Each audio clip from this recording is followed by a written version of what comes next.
From MTN News, this is Montana This Morning. Sunny skies return one day after this. Billings hit with record rain yesterday, flooding on the roads, including the underpass on 13th Street. And it wasn't a good day for golf. Hopefully it'll drain out pretty quick. We got a good maintenance crew out here. Meanwhile, today was supposed to be opening day for Beartooth Pass. This morning it's covered with feet of snow. That's going to keep it closed through the weekend. Snow totals in Carbon County, though, were nothing compared to this. This is a photo from Georgetown Lake near Phillipsburg. 20 inches fell there yesterday. The snow was heavy and wet, breaking branches from trees. Good morning and welcome to Montana This Morning on this Friday, May 24th. I'm Augusta McDonnell, standing by here with meteorologist Ed McIntosh. Good morning. Happy Friday. Of course, we're all waking up after a pretty intense day of storms, but we're headed into a sort of hopefully a little bit of a different forecast this weekend. You know, we get into the spring weather like this and then things just change so quickly. Just like that. Rain and snow across the region. Now it's chilly this morning. A lot of the readings are close to freezing, especially once we get closer to the mountain foothills, and we can see some patches of fog here to get the day started. There's just enough of a breeze that's been helping out a little bit with that, but what a pretty shot as we look out towards the Beartooths today with the Stockman Bang weather cam. Temperatures warming up into the low 60s by the time we start getting later into the afternoon, and regionally we'll see a warm up that could push us even well above average readings as we start getting into the middle of next week. I'll show you that with the 7-day forecast in just a little bit. All right, Ed, thank you so much for that. And let's head down to Red Lodge, where business owners were hoping the opening of the Beartooth Pass would bring tourists to town for the long weekend. But as Ed's been talking about, opening day has been pushed back. This morning, Q2's Charlie Kleps brings us more reaction on yesterday's wild weather. It's crazy, but it's pretty typical. As shocking as this weather might seem, for Red Lodge residents, it's just another spring day in the Beartooth. It's Montana. Springtime in Montana. But this storm hit less than 24 hours before the expected opening of the Beartooth Pass, which has now been delayed. Well, you're hoping that a lot of people will come in, but now with the pass not opening, people won't maybe be driving here. Hometown Sisters manager Rosemary Stewart says that while the delay isn't ideal, it's Montana weather to be unable once again. It's almost always on Memorial Day we have something like this. It's semi. In Red Lodge, I thought it would be for sure. We got another 4 or 5 hours, so we'll see. But as long as everybody drives safe and stays smart, we'll be in good shape. the question now is how long the opening of the Beartooth Highway could be delayed. Well, Beartooth Pass is definitely going to have complications because of this. Q2's chief meteorologist Ed McIntosh predicts it could be short-lived with better weather on the way. So knowing that the way the Montana Department of Transportation handles the clearing in the passes, I think we're going to see that open very soon after the storm is over. Music to the ears of businesses in Red Lodge who've been heavily affected by unpredictable weather the last few years. The last couple of years have been pretty tough, but we keep persevering and doing what we do. A town persevering through tough times and always ready to adapt. It's the most resilient, versatile town. It really is. It's incredible for that. In Red Lodge, Charlie Kleps, MTN News. Charlie, thank you so much. And now let's head up to Lockwood, where a fire destroyed a home yesterday evening. This was on the Sage Hill Farms Road, just off Highway 87. We captured video of heavy smoke and flames pouring out of that home at around 5 o'clock. It took firefighters from Billings, Lockwood, and Warden to put out the blaze. There was a house that was almost fully involved with a garage that was involved. Another outbuilding and a shed and a vehicle in the backyard that were all on fire. This was a wind-driven fire, so the wind did play a factor in some of the damage to the residents. A cause has not yet been determined. And in campaign news this morning, only 2 names are appearing on Montana's presidential primary ballots this year, Joe Biden and Donald Trump. Voters do have another option. This morning, MTN's Jonathan Ambarian tells us about a campaign encouraging a no-preference vote. For 50 years, Montana law has required that voters in the state's presidential primaries have the option to vote no preference instead of for one of the candidates listed. And some advocates are taking a closer look at that option this year. One group actively encouraging voters to support no preference is Montanans for Palestine, which sees it as a way to protest the Biden administration, which they believe hasn't done enough to stand up against Israel over its war in Gaza. Ultimately, this is an expression of disgust with the president's policies.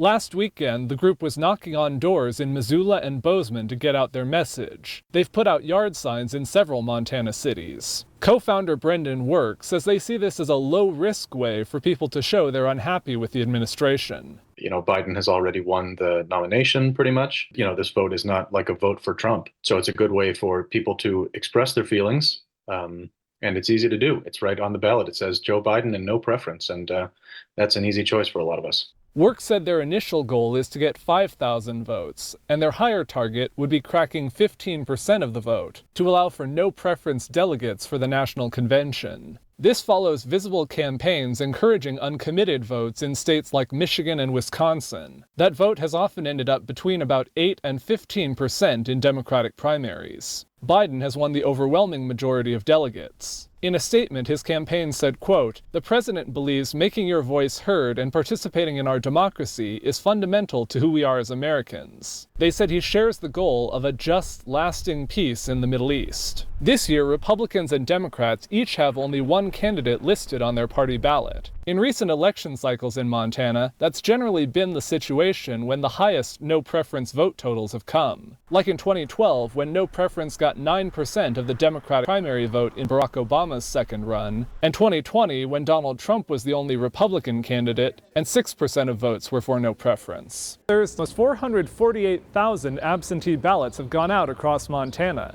and 89,000 of them have already been returned.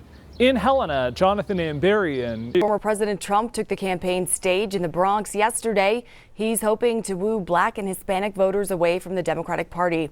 In a speech, Trump claimed migrants crossing the southern border are having a deeper impact on minority communities.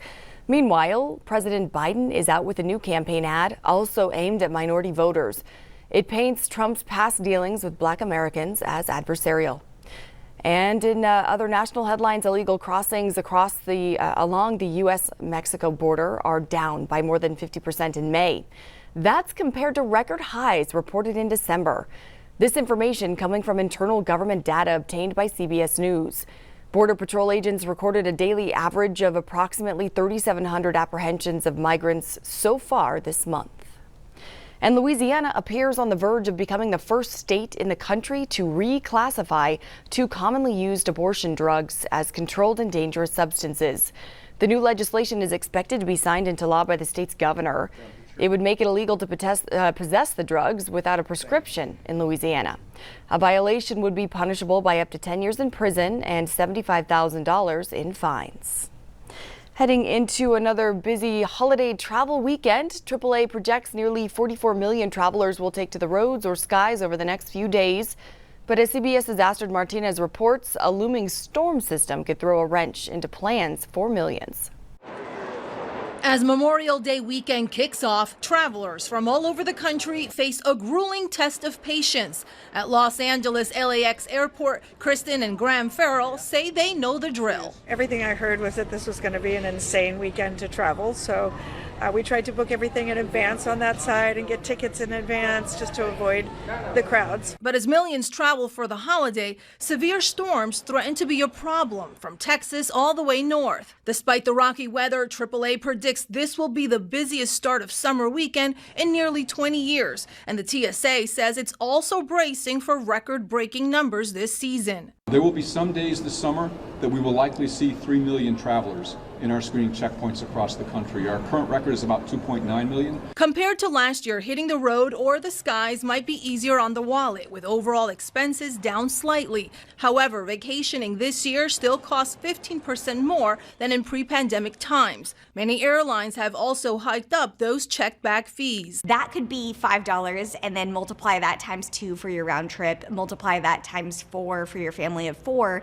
and you're seeing that the cost of travel actually does feel like it's going up. This busy holiday weekend, a potential taste of what's to come this summer. Astrid Martinez, CBS News, New York. Back here in Montana, crews continue work on the Carvella Bridge near Livingston.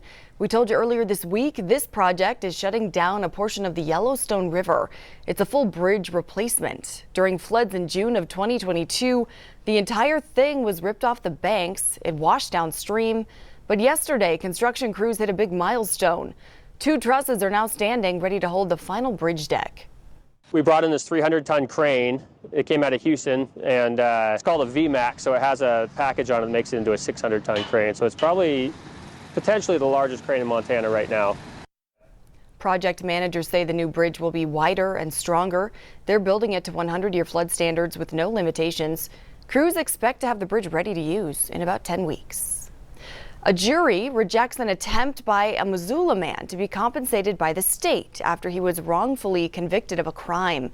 The jury found Cody Marble did not prove his innocence despite his exoneration 7 years ago on a rape conviction. Marble was seeking $750,000 under a state law designed to compensate the wrongfully convicted. That law expired last year.